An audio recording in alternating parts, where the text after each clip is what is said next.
نشان بلہ وہ میدان میں آ گیا ہے، مگر جو کپتان ہے تحریک انصاف کا وہ انتخابی میدان سے باہر ہو گیا ہے۔ پاکستان تحریک انصاف کے رنگ میں بھنگ ڈالنے کی بھی بھرپور طور پہ تیاری کر لی گئی ہے، کیونکہ الیکشن کمیشن آف پاکستان نے کل ایک بہت ہی اہم اجلاس طلب کر لیا ہے۔ اب کیا ہوتا ہے اس اہم اجلاس میں یہ جانیں گے عامر صاحب کے تجزیے میں بھی، مگر اس کے ساتھ ساتھ آج اور بھی بڑی خبریں ہیں۔ بڑی عدالت سے پرویز مشرف سنگین غداری کیس کے اوپر سپریم کورٹ آف پاکستان کا بڑا فیصلہ، خصوصی عدالت کا جو فیصلہ ہے وہ بحال رکھا گیا ہے۔ سزائے موت کی جو سزا تھی اسے بھی برقرار رکھا گیا ہے۔ اس کیس میں کب کیا ہوا یہ ایک مکمل تفصیل ہے، ایک مکمل بیک گراؤنڈ کے ساتھ عامر صاحب کے تجزیے میں شامل کریں گے، آپ لوگوں کے سامنے رکھیں گے۔ اور اس کے علاوہ ایک اور بڑی ڈیولپمنٹ جو سپریم کورٹ کے ایک جسٹس کے حوالے سے ہے، جسٹس مظاہر اکبر نقوی صاحب، انہوں نے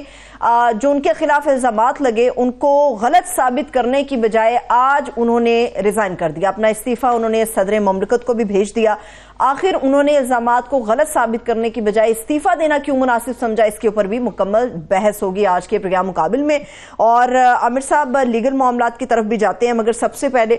بلے کے حوالے سے پی ٹی آئی کے لیے یقینی طور پہ ایک بہت بڑا دن تھا، انتخابی نشان کی ایک مکمل سیاسی اور قانونی جنگ ہے جو انہوں نے میدان میں بھی لڑی ہے اور انہوں نے کورٹس کے اندر بھی لڑی ہے، مگر ایسا لگتا ہے رنگ میں بھنگ ڈلنے کی تیاری پوری ہو گئی ہے۔ یہ ایک بلے کا نشان جو ہے نا، یہ کا معاملہ یہ ایک سیاسی کیس بن گیا ہوا تھا۔ قانونی طور پہ بڑے ہی بہت ہی کوئی پارٹیزن کوئی وکیل یا جورسٹ ہو تو وہ یہ کہہ سکتا تھا کہ بلے کا نشان نہیں ملنا چاہیے یا یہ پارٹی کو اس طریقے سے قلعدم کرنا ہے۔ کوئی بھی جس کی بنیادی بھی نالج ہے قانون کی، اس سے کوئی ایسا نہیں تھا کہہ سکتا۔ اور ویسے ہی اب دیکھیں کہ بڑا مشکل کام تھا اور اب فائنلی مل گیا ہے۔ ہاں پی ٹی آئی کو یہ نقصان ضرور رہا کہ یہ اتنے دن جو یہ ایک رہی انڈیسیژن رہا کہ جی بلہ ملے گا نہیں ملے گا، تو ان کو ایک سیاسی نقصان تو ہوا کہ ایک بے یقینی کی کیفیت کا، مگر میں سمجھتا ہوں کہ اوورآل دیکھا جائے تو ان کو بہت زیادہ سیاسی فائدہ یہ پہنچا کہ اس سے یہ ایک تاثر گیا کہ ان کو دبانے کی کوشش کی جا رہی ہے۔ اور پاکستان میں جو ہے نا ووٹر کا اور خاص طور پہ پنجاب میں یہ مزاج ہوتا ہے کہ جس کو دبانے کی کوشش کی جائے تو لوگ ایک سمپتھی ووٹ آ جاتا ہے، لوگ اس کے ساتھ ویسے کھڑے ہوتے ہیں کہ یار یہ ویسے ہی زیادتی ہے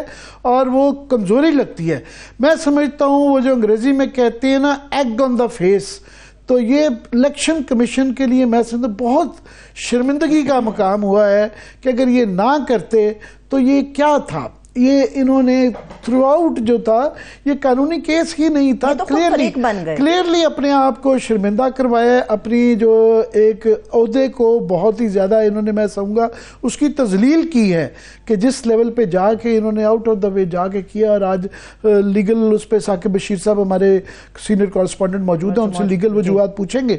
میں سیاسی سمجھتا ہوں کہ وہ مجھے پہلے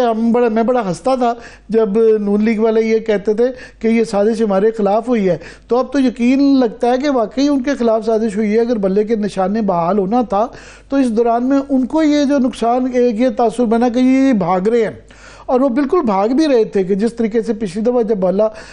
بحال ہوا تھا تو جس طریقے سے رانا ثناء اللہ کے، مریم بی بی کے، شہباز شریف کے، ایون فضل الرحمان صاحب کے جو بیان آئے کہ جی بلہ کیوں آ گیا، اس سے ہوا کہ بلے سے یہ ڈر رہے ہیں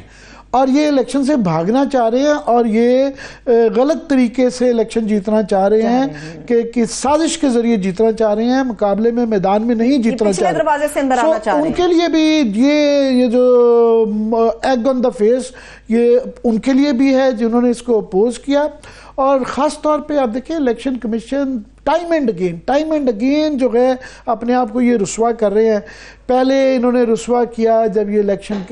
جو ہے اس کو التوا میں ڈالا تو سپریم کورٹ سے ان کو جھاڑ پٹی، پھر اس کے بعد یہ نظر آئے کہ آر اوز کے معاملے پہ پورے پاکستان میں نظر آ رہا تھا کس طریقے سے آر او بیہیو کر رہے ہیں۔ الٹیمیٹلی اب مور اور لیس تقریباً وہی 75% کے قریب جتنی جو پہلے ریشیو ہوتی تھی اعتراضات کی ختم ہونے کے بعد تمام ہی ہائی کورٹس یہ نہیں ہے اس پہ کوئی پارٹیزن شپ نہیں تھی، بلکہ عدالتوں نے اپنی عزت کو بحال کروایا ہے کہ Lahore high court, Sindh high court, Peshawar high court, تمام ہائی کورٹ جو تھی وہاں سے، اور ٹرائیبیونلز نے مور اور لیس، سوائے اس کے کہ اب عمران خان کا ایک فیصلہ رہ گیا، مگر وہ کیونکہ کنوکشن ان کی ہوئی ہے، وہ انتخابی مسئلہ نہیں ہے جتنا کہ وہ واقعی قانونی ہے۔ ہاں،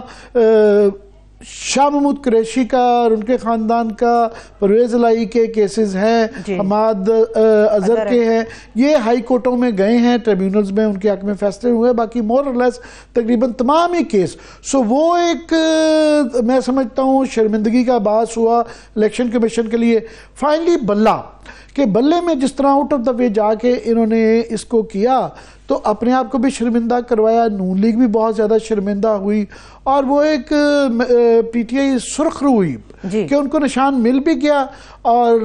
ان کا ایک پولیٹیکل مائلیج بھی میں سمجھتا ہوں ان کو ملا، تو یہ کوئی اس کا فائدہ نہیں ہوا۔ ہاں، ادارے کی جو ساکھ ہے الیکشن کمیشن کی، یہ for all times to come یہ دہرایا جاتا رہے گا کہ جناب یہ جا کے جس طرح آؤٹ آف دا وے جا کے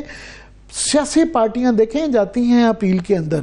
یہ پارٹی نہیں ہوتی الیکشن کمیشن۔ آپ نے فیصلہ دے دیا تھا، آپ کو ہائی کورٹ کا نے بحال کر دیا، آپ کو اپیل میں جانے کی ضرورت نہیں تھی، اس سے نظر آ رہا تھا۔ اور اب بھی یہ سوال ہے، بلکہ میں ثاقب سے پوچھنا چاہوں گا کہ ثاقب پہلے تو ذرا ہمیں بتائیے کہ جو آج آرگیومنٹ ہوئے پشاور میں، اس کی قانونی بنیادیں کیا تھی، کیا وجوہات تھی جس کے اوپر عدالت نے اس کو بحال کیا؟ دو تین وجوہات تھی۔ ایک تو یہ تھا کہ جب دوسری دفعہ یہ انٹرا پارٹی الیکشن ہوئے پی ٹی آئی کے، تو اس میں اگر کوئی سکم تھا تو آپ نے شوکاز نوٹس جاری کرنا تھا۔ اس پہ بار بار ججز جو ہے وہ الیکشن کمیشن کے وکیل سے پوچھتے رہے کہ آپ نے شوکاز نوٹس جاری کرنا تھا، وہ آپ نے نہیں کیا۔ تو الیکشن کمیشن کے وکیل نے کہا کہ نہیں، ہم وہ پہلے کر چکے تھے۔ انہوں نے کہا پہلے نہیں، آپ نے بعد میں بھی جو ہے وہ نوٹس جاری کرنا تھا شوکاز، اس کے بعد کارروائی آگے بڑھنی تھی۔ پھر دوسرا جو معاملہ تھا یہ الیکشن کمیشن کے حوالے سے کہ جو الیکشن ایکٹ کی سیکشن ہے 215، اس کے تحت یہ کہا گیا تھا کہ انٹرا پارٹی الیکشن کو کالعدم قرار دے سکتا ہے، یا اس میں الیکشن کمیشن اپنا کوئی فیصلہ دے سکتا ہے۔ تو اس سے متعلق بھی سوال ہوا کہ انٹرا پارٹی الیکشن کے حوالے سے تو ایک سیکشن میں لکھا ہوا کچھ نہیں ہے، تو آپ کیسے یہ فیصلہ دے سکتے ہیں؟ یہ وہ پوائنٹ تھا جب پروسیڈنگز ہو رہی تھی تو اس دوران سامنے آیا، جس سے جو ججز کا مائنڈ بھی لگ رہا تھا کہ وہ کس طرف جا رہے ہیں۔ تیسرا بڑا پوائنٹ یہ ریز کیا گیا، سیکشن تھا الیکشن ایکٹ کا آرٹیکل 215 جو ہے، یہ اس کے اندر یہ تو ہے کہ